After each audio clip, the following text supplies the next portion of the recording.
Welcome back to Beyond the Paradox, a world of narrative beyond those polarizing arguments that lock us into the habit of trying to solve the problem with the thinking that created it.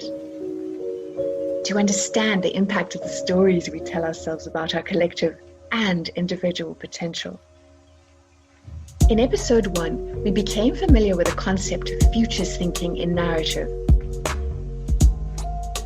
The first gap we uncovered is that investor efforts to bring momentum to sustainable systems changes could be better informed if they brought a balanced focus between environmental and social injustices.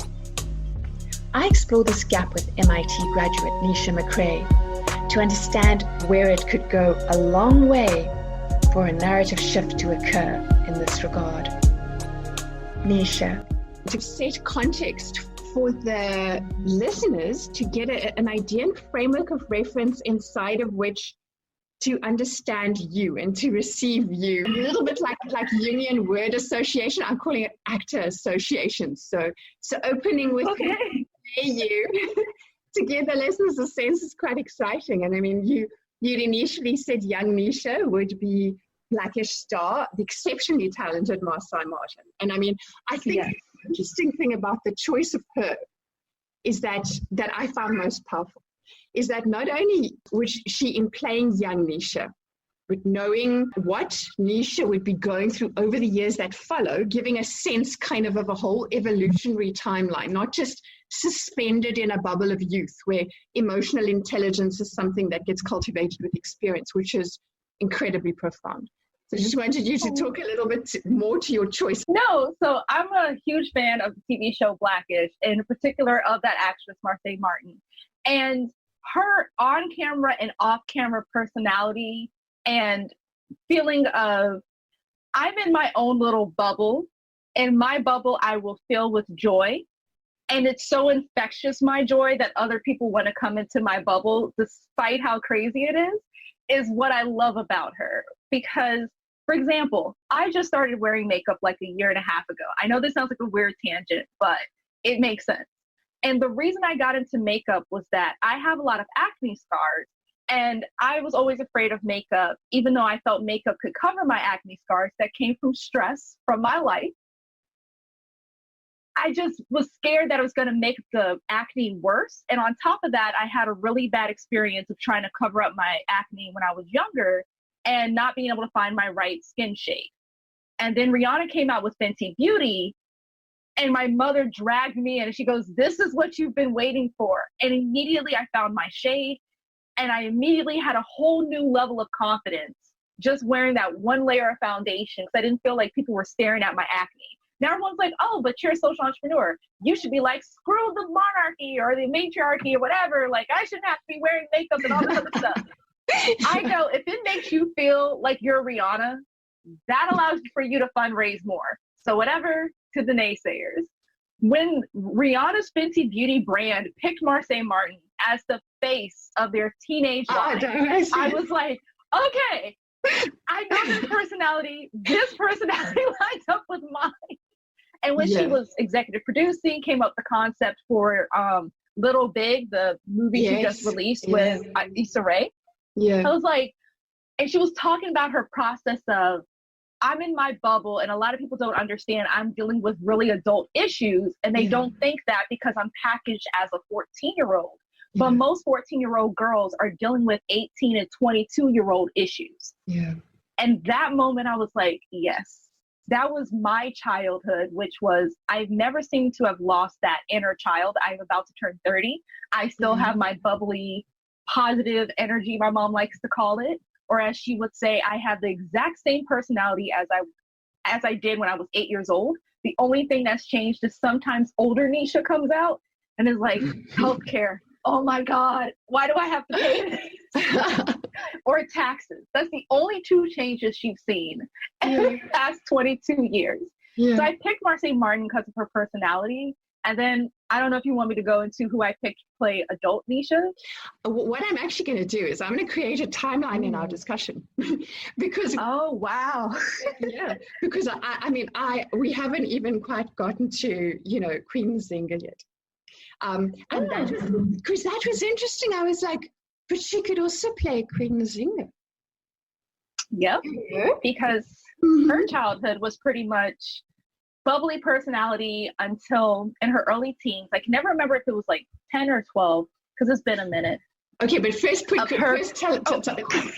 put in context Queen Nzinga, I mean, who is she and why is she and how she inspired you?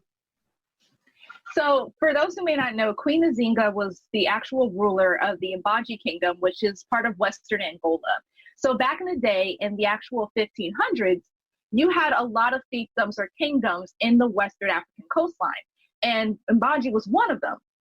Queen Nzinga, at the time of the Portuguese finally coming over to West Africa, was about 10 to 12 years old when they finally came ashore and were starting to engage in trade and then eventually the slave trade.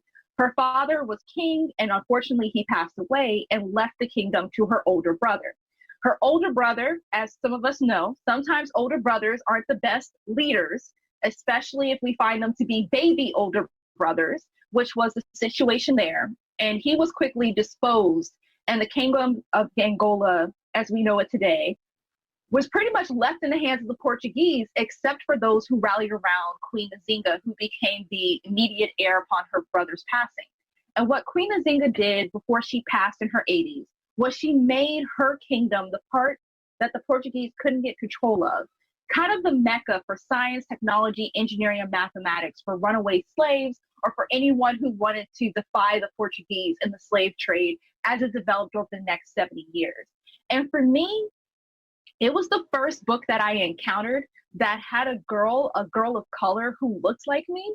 So I immediately was reading it page for page and was like, is this what Africa is? Is this what Black people are outside of my house? Like, this is amazing. Like, I've never read a history book that mentioned that Black people existed before, like, my family. So it was such a profound experience. And basically, even though it was a fictional story, it was taken from actual historical documents. For example, she loved to hunt with her father with a bow and arrow, and she didn't realize that those hunting lessons taught her valuable leadership skills, how her father was able to keep multiple tribes together, how he was able to deal with threats from abroad, how he was able to manage everyone's greedy interests to work towards a common goal.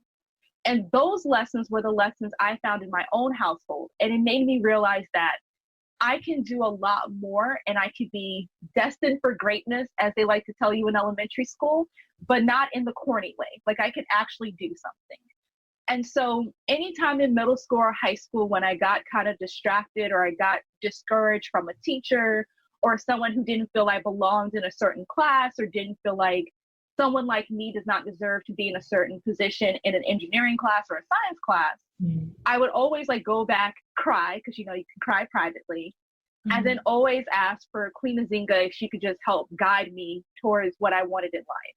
So some people say that's religion. I'm gonna say no. It's basically like having an older sister. I was the oldest of 3 girls, so I didn't have an older sister. So she was like my imaginary older sister. And when I graduated high school and I got into MIT, I basically made a promise that I was going to dedicate something in her honor, because I didn't feel I would have been able to get through all of that if it wasn't for her guiding me through it. And so that eventually led to a couple of very strategic life decisions and why I'm here today. Wow. Okay. Yes, that's an interesting note to pause on. Let's create a sense of mystery is exactly what happened there. Before we I'm feeling the vibe. That's what I was like, okay. So what on earth could that be? Well, before we find out, let's talk about Mae Jemison. So Dr. Mae Jemison, I would say, is one of the few people that all Black girls in science and engineering go, this was the first time I saw someone on TV who looked like me, who was talking like what you would stereotypically call a scientist or an engineer. And it's sad for me, I did not know her as the first African American woman to go to space. I knew her as the first astronaut, actual Black astronaut, to appear in Star Trek. And I know that's a weird fact. Yes. But no one explained to me Star Trek wasn't real. So I'm thinking, of course she went to outer space. She was in Star Trek. And it's like, the same thing. Lord have mercy.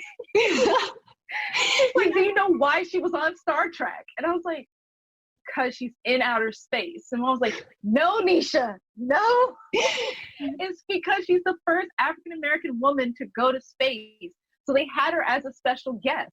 It's like, oh, that's why she's on the news every day. Oh, that makes way more sense. I think it was LeVar Burton, wasn't it? He played LeVar Burton. He played Lieutenant Commander Geordie LaForge, and he had actually seen her, I think. Yeah. So if she'd be interested in being on the show. And that was in 93 that she'd appeared as Lieutenant Palmer. It was in Second Chances. Exactly. See, someone did their research. Yeah. For everyone listening, I was only 3 years old. So just give me a little leeway on that one. That it didn't click till maybe I was 5 or 6 upon reruns. Yeah. What actually happened at that moment. Yeah. So just a little bit of leeway. I wasn't a teenager when this happened. But I remember clearly a photo of her just in space, knees bent, just hanging, having a good time, and was like, that is so awesome. Like, that has to be the most amazing job in the world.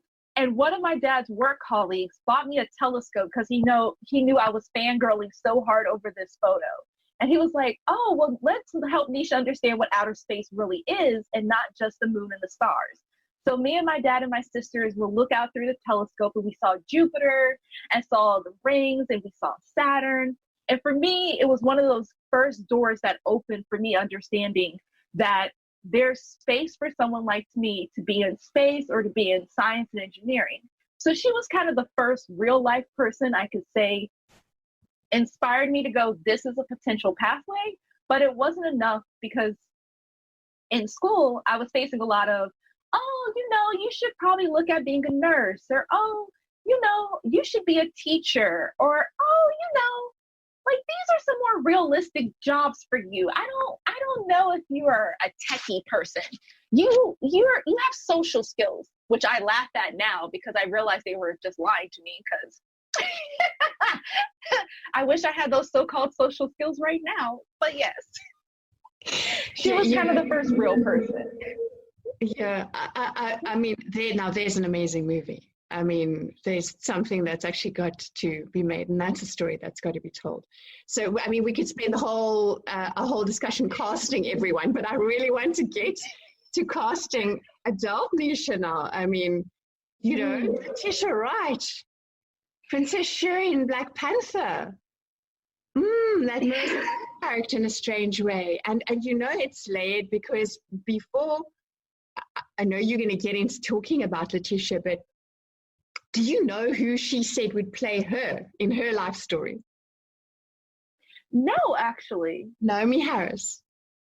And it's interesting. That actually makes sense though, on a level. Yes, because there's a different kind of a level of complexity in there, which I feel reaches to you, in the sense of kind of, there's so many different layers to Naomi again.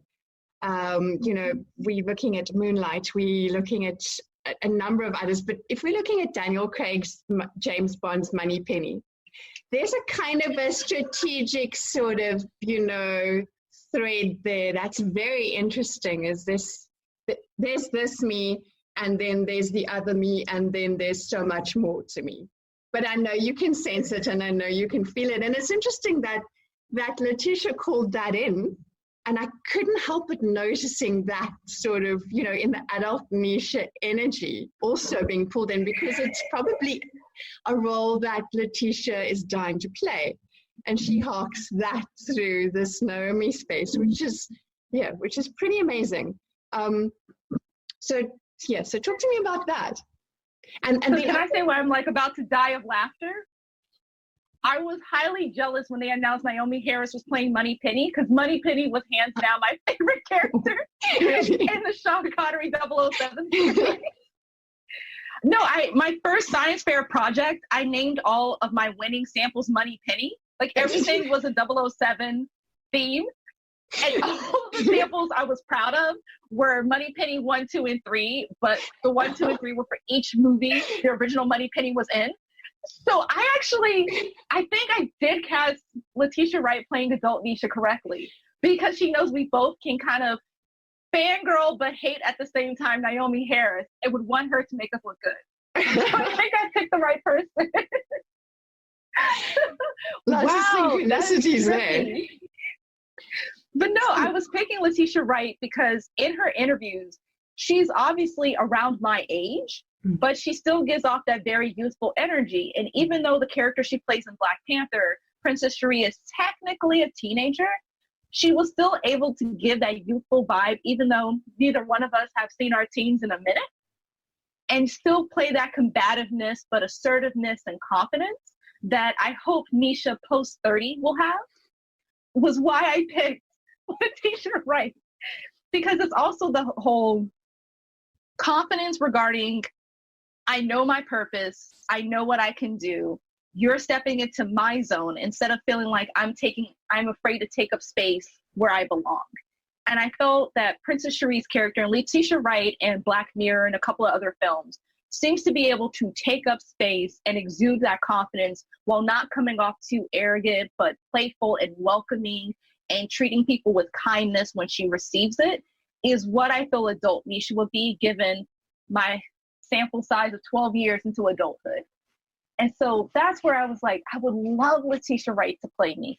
Also because now I've shaved my hair to be similar to her hairstyle. So I thought it wouldn't be a huge leap if, let's say, BBC decided to give like a short documentary to this, like not a full-length film, but like a 60-minute feature.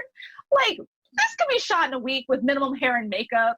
So I thought it was a good pick. I think it's brilliant too. And I think it's even more exciting now that we have this kind of context in which to talk MIT, because it really puts a microscope over something that we wouldn't have gotten if we said, hey, Nisha, so that's nice. So tell me about MIT. Hi, it's nice to talk to you. It's great to have you on the show. So you this and that and MIT.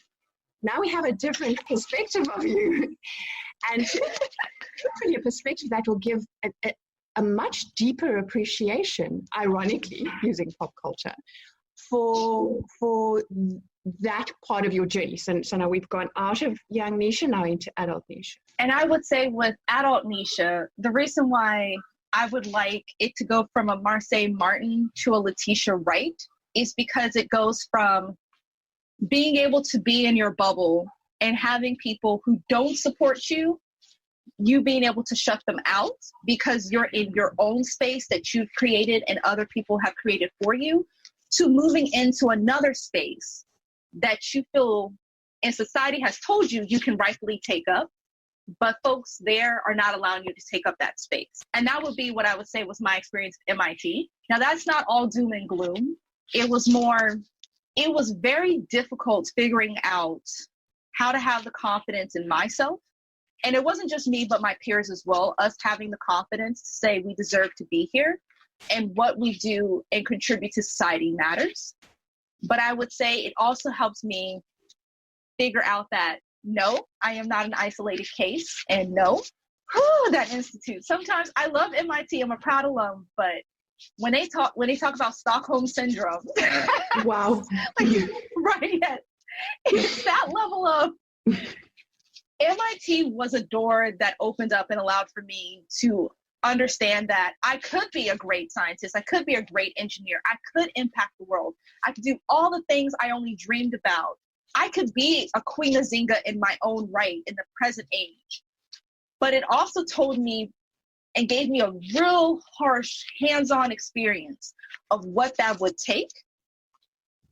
And the stuff that Queen Nzinga had to go through, like if you're dealing with a Portuguese, let's call him dictator or explorer, who feels he owns your space and goes, oh, well, since I came into your house, feel free to use the mat on the floor while I sit in your chair. And you have to be witty enough to improvise, oh, well, let me take one of your servants or your slaves and fashion a chair for me to sit eye level with you. That moment is so profound in Queen Nzinga's story. And me having to find a modern day antidote to that when a professor is telling you, maybe you're not cut out for engineering, so I'm going to actually deny you moving forward in the engineering department. You probably want to go into social services or social studies. And you're looking like, I didn't come 20 years into this for you to just decide because you don't think I fit the profile of an engineer that I can't do X, Y, and Z. And finding out what is my version of Queen Nzinga's chair moment with the Portuguese governor. And I had to find those moments multiple times. Now, every time I found those moments, I was able to learn this skill and unlock this level, almost like a video game. You unlock this level to the point when I graduated and I look back on what 18-year-old Netia was. I am so happy I didn't lose my happiness or my inner childhood reason to be kind and to look with empathy. But I also saw that little glimpse of, if this is what the world's gonna be, at least let me make it easier for those who don't know walking in what it's gonna look like. And that kind of led me to focus all the negative energy I was going through at MIT while learning, and to finding something I could pour my heart into and fulfilling that promise to Queen Nzinga. Because, Lord Jesus, there are multiple times walking into a certain professor's office or presenting my ideas or going before people and going, this is my proposal for research, or this is what my plan is to do X, Y, and Z. I've had to fantasize about that moment because there's obvious power dynamics at play in most rooms that you walk into. And what pre-adult Netia would think was that everyone wants what's best for everyone, and that we work together as a collective, and power dynamics are only a consequence of the most intelligent should be in a higher role because they have more to give to society, and you move up the ranks and you earn that respect, etc., etc. And I've now realized that is not the case, and you must be prepared to create your own seat like Queen Nzinga did in order to remain at eye level, to command respect, and make sure that certain individuals who feel they owe your space realize that, no, I'm still here.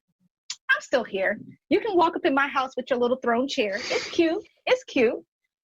But I'm still here. Now, you have a really beautiful story, and I'm going to thank you for giving me the information and prompt to share this, because and I know what it's like, because my dad is also he's not with us. And so talking about him is not easy for me. There's a powerful story that you have with your dad and your ring and Iron Man, actually. On the same vein, I also, during my time at MIT, realized it wasn't just me who had to go through that shift of being able to create your own world, and how do you transfer your world to coincide with the real world. And so when I first got to MIT, I did not understand, because growing up, I never heard MIT in my household. I only encountered MIT in books, and it was always in relation to the atomic bomb. So I was foolish. And again, there's a lot of Netia was ignorant back in the day. I thought MIT was a research institution. I didn't know it was a university that accepts students. So I was very confused to be accepted into an MIT summer program the year before my senior year. And I think when my dad was going, oh, you're going to the program.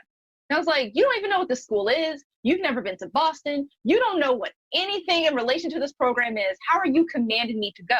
And as I said, when I built my own world, my parents were more than happy to let me be, because they felt like Netia doesn't get in trouble. She doesn't cause us trouble. We'll just make sure she's okay. Netia's kind of in her own world. So my dad telling me to do something, and I couldn't understand why it was beneficial to me, and he wouldn't explain it. I was like, okay, I don't like this authority you all of a sudden have at, now I'm 16 years old, but sure, it's for education. I was gonna apply anyway, so it doesn't hurt me. I got into the program, and it was my first taste of the power dynamics that are at play in education. I was the number 5 student in my school. And so for me, I'm thinking, I'm not number 1, but I'm like not the dumbest or like the most underperforming student in my class. And to go to the summer program, out of 50 kids, I was number 49 when it came to math tests, science tests, etc., before we even took our first class for the summer. So right then and there, I'm going through all of my coursework and talking to people, and they're like, oh, I took calc in 9th grade. And I'm like, that's 3 years before calc's even offered at my school. Crap! I have have to apply to college against these people? Oh yeah, I'm definitely going to community college. My teacher was totally right. But I got into MIT, surprisingly. And when I got in, my dad was very emotional about it, and I couldn't understand why. I was like, oh, he's just emotional like most parents because he didn't think I was going to graduate high school and go to college. That's what all this emotion is about. But later on, as I was going through my freshman year, my dad fell terribly ill because he was suffering from pancreatic cancer. And he finally decided he should have a heart-to-heart with me. And he slowly revealed why he was super excited about me going to MIT and was super excited about Iron Man coming out and why he had to get the DVD and Blu-ray of Iron Man because one format isn't enough for the house. And I was like, okay, lay down this wisdom I've waited all my life for. And he explained to me that when he was in high school, he wanted to go to MIT. That was actually his dream school. And his guidance counselor refused to write the letter of recommendation, which back in the day, your guidance counselor had to write your letter of recommendation. You couldn't have another teacher write it. You couldn't have a community leader write it. It had to be your school's guidance counselor. And she refused to write the letter and instead told him that he could do better by being a trash collector. And so she refused to write any letter of recommendation. And so my dad shelved that dream and said, well, me being a great engineer is just going to be a hobby, I guess. I'm not going to be able to actually do it. But if I ever have a son, I'm going to make sure that my son at least has the opportunity to walk through MIT. And so unfortunately, to him, early dad, he had all girls. 3 girls, all girls. So he kind of shelved the dream that he was going to even have a guy or a boy go to MIT and just decided, I'm just going to do woodworking. I'm going to go fix cars. This oldest one keeps following me, but that's okay. She can join in. I always need extra hands. And what he told me in those last months here on Earth was he didn't realize his life was like King Henry, and that King Henry was always dismissive of Queen Elizabeth because his mind frame didn't allow for him to think that a girl could have fulfilled his dream of bringing prominence to England, that it had to be a boy. And my dad wasn't that like sexist guy. He just was like, if a black boy can't get into MIT, there is no way a black girl's going to get into MIT. I'm not even going to set my daughters up for failure. And the fact that not only did I get in, but he was able to see his name on something he wanted for a very long time. So for those who don't know, there's 3 actual, the top 3 most famous rings in the world are a Super Bowl ring, a West Point ring, which is a military school in the US, and an MIT brass rat, which is a ring that you get upon your 2nd year at the Institute. And you get this ring kind of as a token of you have gone to the world's top engineering school and you know your stuff. We like to say that MIT spelled backwards is Tim, and that Tim has put you in a very abusive relationship and he knows you're about to leave. So he gives you an engagement ring before graduation, AKA the marriage, to keep you in the relationship. And your MIT brass rat has your name inscribed on the inside. And so the week of finals, I received my MIT brass rat. And I got a call home that my dad was on his deathbed and I needed to fly home immediately. And so I flew home and I showed my dad that we finally got an MIT brass rat. And I showed that my name was on the inside and was just, showing all the features and stuff because I knew he really wanted to see it, but I didn't know why. And so it was my dad who pointed out that the reason why he got Iron Man multiple copies was so he could see the brass rat on Tony Stark, played by Robert Downey Jr.'s finger, in anticipation for me getting one now that he knew it was in the works. And him seeing the McCray last name on the inside of an MIT brass rat fulfilled all his dreams that his little boy version of himself had always wanted. And sometimes when we think about our struggles and tribulations, especially if we're in disadvantaged or minority groups, that we don't sometimes realize that our parents who are very strong and hide their personal wants and desires probably went through something similar or worse, and that you may be their dream. And I'm not saying this gives a pass to all the dance moms who stick pixie sticks up their girls' noses, etc. But I think for me, when my dad passed, it kind of gave me another measure of oomph that me going to MIT and me doing my work is not just about me. It's about everyone who was told no by a guidance counselor, but I'm here. Everyone who had all these doors closed in their face because of what they looked like, where they're from. To quote the New York Times author Nicholas Kristof, talent is everywhere. It's universal. Opportunity is not. And it hasn't been since the beginning of time. And that's what we need to address. So, yeah. Okay, yeah. Now he's probably like looking, because it's been 10 years. He's like, really? Really, Nisha? It's been 10 years. Like, get it together. But no, there's some things that time doesn't pay mind or heart to, that are timeless. And they like that for a reason. Which brings us to, is it Mbadika? Very close. I have to figure out an easier way for people to say it. But is Mbadika? Mbadika. Okay. I think when I try and remember the pronunciation, I think Mbadika. Oh no, that is actually a really good trick. Like I have a sister whose name is awfully similar to the name of my nonprofit to certain individuals in my family. And I've gotten some really unique tricks on how they remember to say it. They're just like, oh, I just remember your sister's name, or oh, I remember your cousin's name. And I just go, sure, I wasn't thinking about them. Wasn't thinking about them when I named it, but cool. Now they feel a little more self-importance in my life, which is not what was the desired outcome, but I let it go. So this mystery that we are lifting. Okay. This veil of suspense. The veil of suspense of adult Nisha now is using 2 additional kind of archetypes, which are very powerful, inside of which we're going to be revealing this mystery.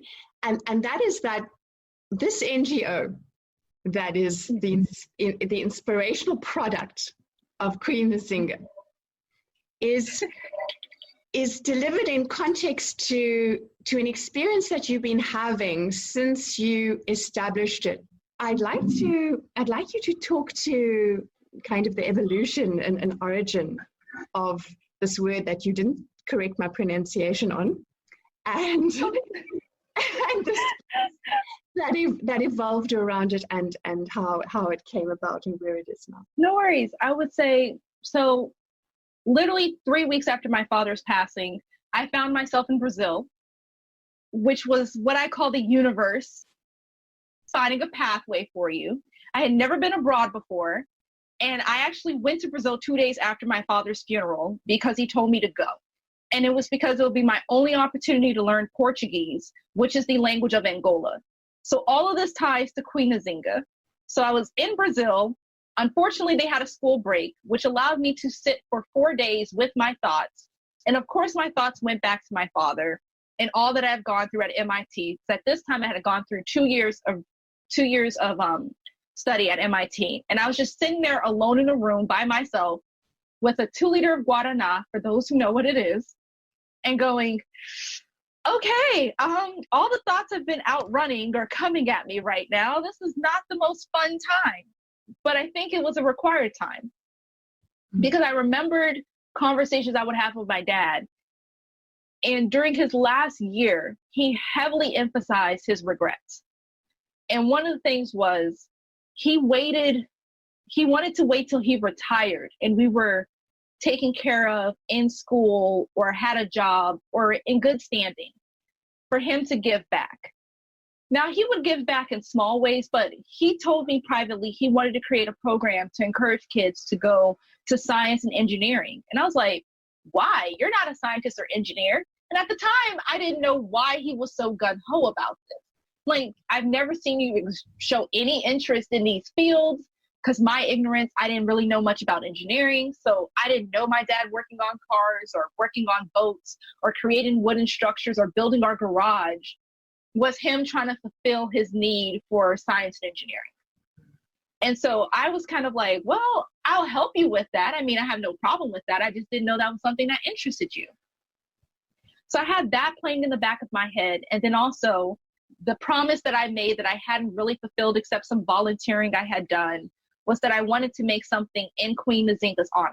Like I created a science club, but that's not in her honor. Like her name isn't plastered all over it. I'm not forcing people to learn about her. So it's kind of like, yeah, I go to church on Easter, maybe Christmas Eve, kind of fulfilling a promise. So I was sitting there for 4 days and going, I got to do something. And weird enough, I created a website. Like I didn't even have an idea. I just created a website. It was like, the website is for something that's going to teach STEM. Great. You Which didn't is have science, an idea. Technology. There's a lovely No, pun. there was no Sorry idea. to interrupt you, but that's a lovely pun. No worries. You didn't have an idea. I didn't have an idea. It was just a website that just said STEM program. And I was like, great, I'm now paying $3 a month, which to most people doesn't seem like a lot, but to a broke college student, it's a lot. That forces you to come up with something. And I went back because I purchased this English to Kumbudu dictionary. And Kumbudu is the language of Angola, and it's also the language of Queen Nzinga's original tribe and kingdom. So I was going through trying to be a startup person, trying to find a clever name so I can go around the whole something in her honor. And I was like, I'm not having any great ideas. And then I found the word idea in the dictionary, which is Mbadika in Kumbudu. And I was like, fine, we're just going with this. It's cute. It starts with an M. It's easy for me to remember. It's distinct enough to write. No one else has named anything Mbadika. I'm going with it. And that's how Mbadika got started. Over the course of those 4 days, I created a motto. And the motto was, we're about ideas and those who create them.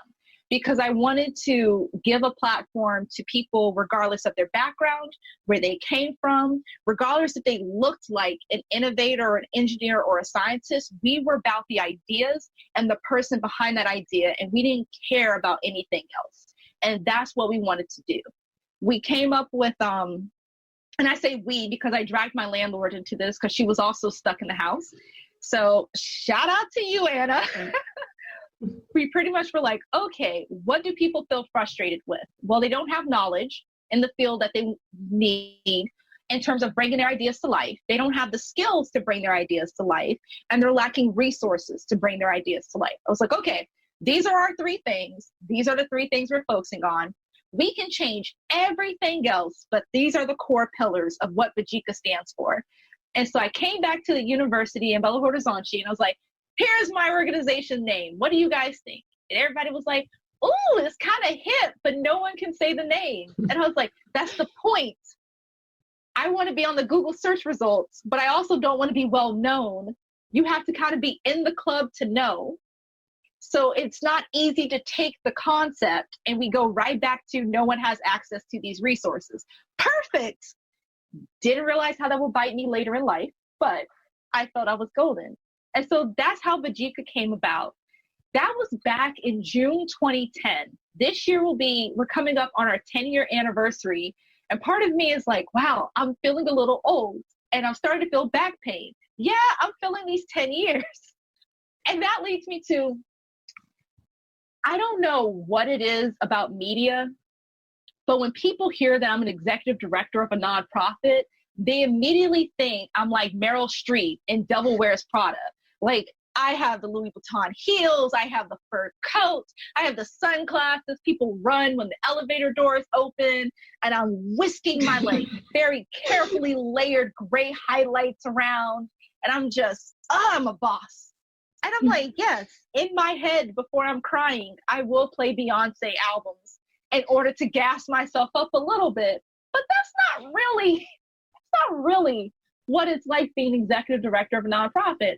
I'll even hazard to say it's not what it's like being an executive director or a CEO of a for-profit, because a lot of our work, I do have to do for-profit things. So I can tell you from both sides, that's what the media likes to portray and make it sexy. And heck, even I like to think some days when I'm like giving an award or giving a speech that that's my life. But then I check my inbox and I realize that's not my life. My life is more like, and I know if it's too harsh of a comparison, but it's like Winnie Mandela in the movie Winnie. And there's a scene in that movie, or a Probably if you know your history, you know of this moment when one of the popular torture mechanisms for the apartheid government was that you would have to stand on a brick for hours on end. And it was one of the things that struck to me because it was something that was also used in the United States a lot.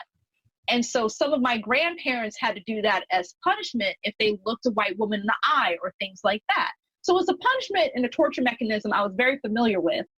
And sometimes when you're running a nonprofit, especially as a woman of color, and I'm going to say even a Black woman, you have moments that things you don't think should ever be problems all of a sudden become problems. And you feel like you're standing on a brick for hours on end because you want to make sure you remain steadfast for the people you serve. But people are also throwing bananas, they're throwing knives at you, you're ducking everything, but you're trying to still remain on this little brick. And I like to say that little brick are the resources, the networks, and the funding you have access to. And you have to stay on that little brick for as long as possible until you can get some more bricks to stabilize yourself. And that's where I think it's kind of a hybrid of the two. There's the glamorous side that people are like, oh my God, it's such amazing, you're working, yada, yada, yada. You're like, oh, thank you. But sis can use some help, or maybe you should tell your boss to stop trying to derail my organization or things of that nature.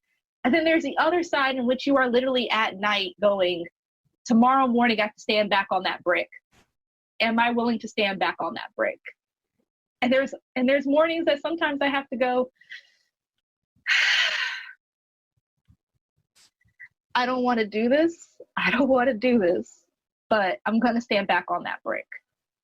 And so that's why I did the very strong juxtaposition of those two feelings I get as an ED.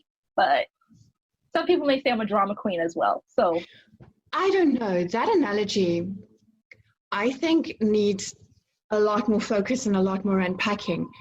And the reason I'm saying that is because there was a paper, I don't know when it was written, but a diversity environmental movement. The entire paper is about how diverse people are pushed out of the green sector. Yeah. Yeah.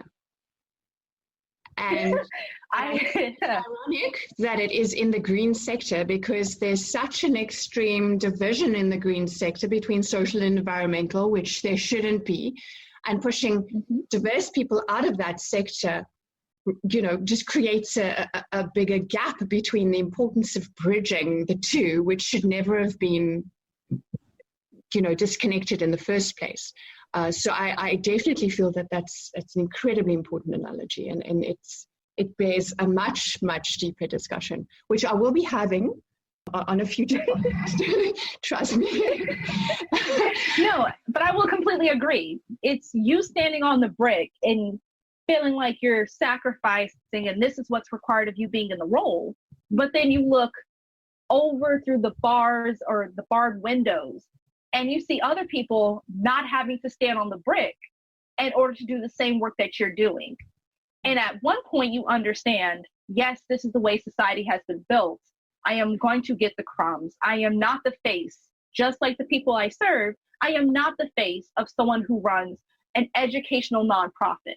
I am not the face that you would typically see running a science or engineering focused nonprofit. And so there's a lot of unpacking to do there.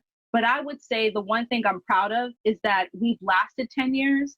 But the other thing is, there's the quote of, you can either die a hero or you can live long enough to see yourself become the villain. And that's another theme that's in the Winnie movie that also plays a lot in the role that I play in my organization. That, do you want an executive director who's been around for 10 years, who's become battle hardened? Or do you want a transition plan and you need fresh blood to go through it, given the extreme stress and circumstances necessary to run a nonprofit? Are you perpetuating stereotypes in order to make sure your nonprofit survives versus the other ones? I've seen a lot of my fellow nonprofits, they blow up and I sometimes get the jelly green monster of, what are we doing wrong that this new nonprofit has been able to get all this publicity and buzz and funding? And then 2 years later, you don't hear from them, you don't see anything, etc. And I'm going, am I aiding the system? Have I been selected as a token? Why are we successful 10 years later? All of those things that come with running a nonprofit organization and trying to make sure that you do know evil, but sometimes you have your blinders and you don't know if you are. Just like, very controversial, but some people's perspective on Winnie Mandela. There are moments that you don't know if she did evil or was she advancing the cause given what constraints were laid out before her. And I sympathize with that. I felt that was better than a Joker reference because I feel like he sympathized way too much. I don't think it's that extreme, but in that vein. Yeah, there's the psychological conversation there which could be had. The psychological disturbance, I'm sure, of having to try and deal with the heavy kind of collective, uninformed collective, which then causes that interventionist aid thing that happens when, as you said, there's so few people at the table making decisions or dominating a narrative that actually understand what the real needs are. Yet it continues to be that way. Yeah. And like my mother would say, am I the pretty wrapping that's still exacerbating the problem? And they're only going to give us just enough to claim they're doing something, but I'm still going to be standing on the brick until old age breaks me down and I fall as well. So no, it's something that keeps me up at night, and it's something my team gets aggravated by, but the older some of the team members get, the more they're starting to realize why I ask these questions and why I've been spending almost every 6 to 12 months double checking our behavior as much as we can, because my concern is, are we holding or pushing other people down? Is there a hidden agenda? All the conspiracy theories happen when it comes to NGO work, whether you're in the green sector, whether you're in the STEM education sector, whether you're in women's rights sector. There's all of these power dynamics and traps, etc., that make it less glamorous than Devil Wears Prada and more like you're playing chess and it's Game of Thrones or something, and it's high stakes regardless of what decision you make. Well, you know what Winnie Mandela's isiXhosa name actually is and means. It's Nomzamo, which means she who tries, interestingly enough. Oh, I think that actually is perfect. For better or worse. For better or for worse. Now, you talk about the engineers and the makers, and then those, I hear the inspiration when you talk about your dad. Now, you use this word, the makers, and you use that a lot in MLab, you know, what you're doing online socially. And it's so lovely to see this. There's tons of Star Wars geeking and lots of Black Pantherism that you use and leverage and you know, to be able to create an interest and to the use of pop culture there to inspire and attract audiences who are interested in creating and designing is amazing. Well, thank you. I would say some of my team members feel like our television show, MLab, which stands for Mbadika Laboratory, so no one has to try to say Mbadika. We're like, we've learned our lesson after 9 years. We're just going to call the TV show MLab, so that way no one has to try to attempt to say Mbadika, but they know what it is. So our MLab TV show, they feel is my playtime, that I get to play all these characters I wish I could have played, or as we say, cosplay, which is costume playing, on TV or what have you, if I had the opportunity when I was younger, which is how I feel like people perceive my playfulness or like a kid at heart moment. And I would say, yes, but that's how I learned. Like public knowledge for some people. Physics was probably one of the categories at MIT that whooped my tail. And I mean F's on exams. And I couldn't figure out how I was failing a subject that was so physical. Like I could test most of these theories if I wanted, and I couldn't understand why it was such a hard concept for me to understand. And it was because I couldn't figure out a way to make it fun and engaging. When I figured out I can make it like it was West Side Story with like two different sides opposing each other with the electrons and the protons fighting each other, I was starting to get B's on my exams. And I was like, huh. And I had such a sharp improvement in my physics class, one of my professors was like, hey, do you want to be a teacher's assistant or a TA next year for the class? And I was like, oh my God, yes, I would love to. And so I would spend my evenings while my homework was piling up, going through Hello Kitty examples to understand advanced concepts or Iron Man examples. And I noticed the group of students I was working with, who were MIT students, mind you, so they're supposed to be, I'm too grown, too intelligent for cartoon characters. Their test scores improved when I was using Hello Kitty and Iron Man analogies. So throughout the entirety of my work, I have always tried to tie it into pop culture, because pop culture has a way to level the playing field in some regards. There's like talk of diversity and we need to have more inclusion, and I agree with all of that. But I feel like if you don't understand my life, you can sympathize with Luke Skywalker in Star Wars. So regardless of your feelings regarding me, you understand Luke Skywalker. And if I can use Luke Skywalker's story or a tool he's showing you in the film to explain a very advanced concept and to make tech and engineering accessible, and to kind of implant a virus in your mind that when you come up with that idea, you know how to bring it to reality, then I've done my job. And so I love being able to take from Captain Marvel and create a power glove that lights up at night, or Star Wars. I think I did too much. And I was like, I'm going to do every Christmas tradition, but make it Star Wars, like a Star Wars First Order hot cocoa, a BB-8 cookie, like everything my family's going to force me to do over the Christmas holiday, I'm going to do a Star Wars version. Or even with Black Panther and demystifying, how do you make your own Queen Ramonda crown? How do you make Killmonger's spear? How do you make your own Nakia's rain blades? Those kind of projects that was help me. Yeah, I watched that. But see, it makes electronics, it makes 3D printing, laser cutting, all these fancy things you see in the background of high-tech shows, etc. It makes it more accessible for people not to feel like, oh, that's only for a certain type of person to understand.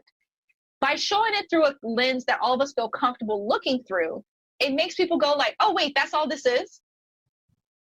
Like, oh, I can do that.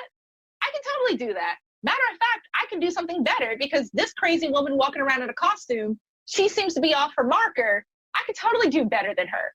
And that's what I hope to do with MLab. And I love seeing people who finally give our episodes a chance. Sometimes they're like, you're doing too much. Like, you dressing up as Maleficent, gorgeous Instagram picture, didn't understand why that tied to caramel apples.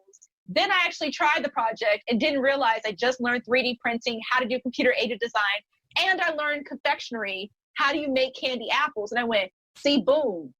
If it takes me being in a sweaty, hot feather costume, I will do that for you. That's love. That's real love. Yeah, that's also a real superhero, like a real life one, like not one on a screen, but a real one. I'm going to take that compliment the next time I find any adversity and be like, but I'm a superhero in real life. Like, I have it on good opinion.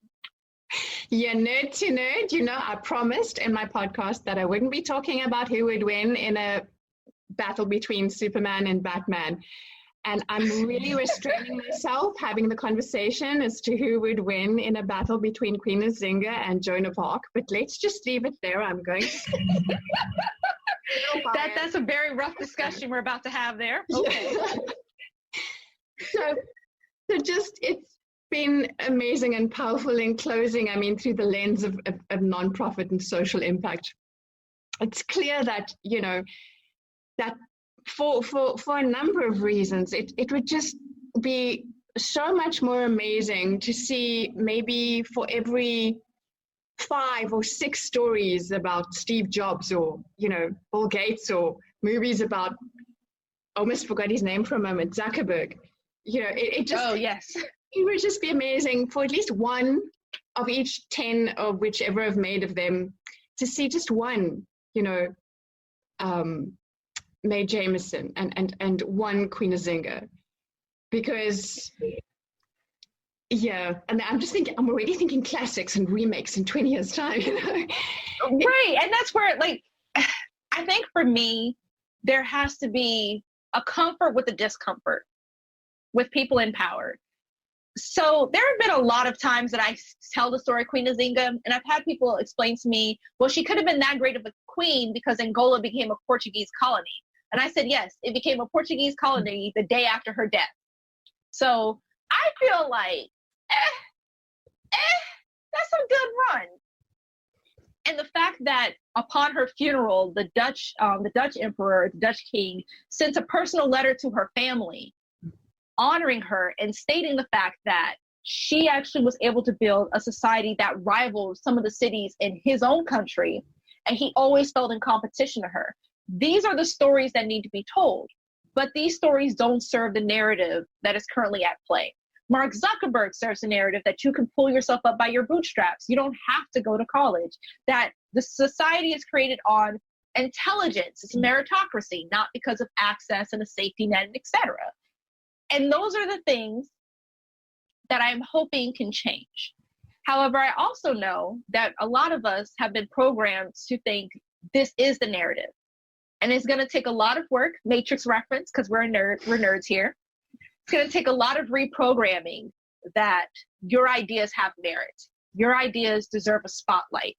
And you're not alone in thinking that something's not right in regards to why your ideas don't have a spotlight. And for a lot of people and a lot of my students that I deal with, their major thing is they've always been told only certain things they do, which fall into the narrative, deserve a spotlight or attention. And that the other stuff they do, oh, that's your hobby, that's just private stuff.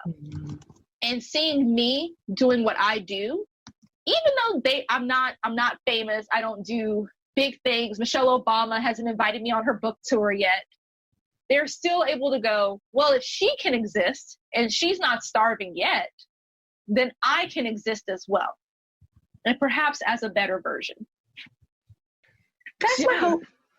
Until, we're going to have to wait until the movie comes out. But until then, where can listeners see a bit more of MLab and learn a bit more about Mbadika? There you go. Mbadika.